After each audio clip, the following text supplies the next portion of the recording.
tumekuwa tukichambua sana hivi karibuni kuhusu hadithi ya Nuhu katika Mwanzo sura ya 7 na 8, na sababu ni kwamba kuna unabii mwingi sana umejificha ndani ya hadithi hiyo, sio tu kwa ajili ya Mathayo sura ya 24 ambayo ni picha ya kinabii ya mwaka wa mwisho wa kurudi kwa Bwana akiwa amekanyaga mlima wa Mizeituni, bali pia hadithi ya Nuhu kutoka Mwanzo 7 na 8 ni muhtasari wa ufunuo wa juu na miaka 14 ambayo tumefundisha mara nyingi katika Wakorintho wa pili sura ya 12. Hiyo juu ni kipindi cha siku 50 ikifuatiwa na miaka 7 ya mihuri na miaka 7 ya tarumbeta.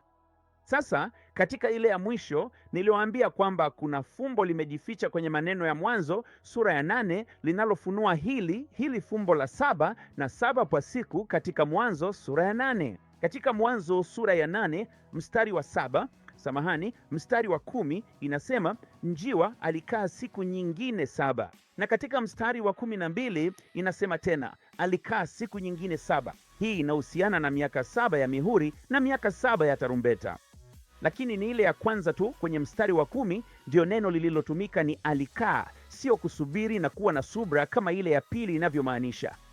Kwa kweli katika kamusi ya Strong inamaanisha maumivu, uchungu, huzuni. Maumivu inasema maumivu kila mahali kwenye ufafanuzi wa hilo neno.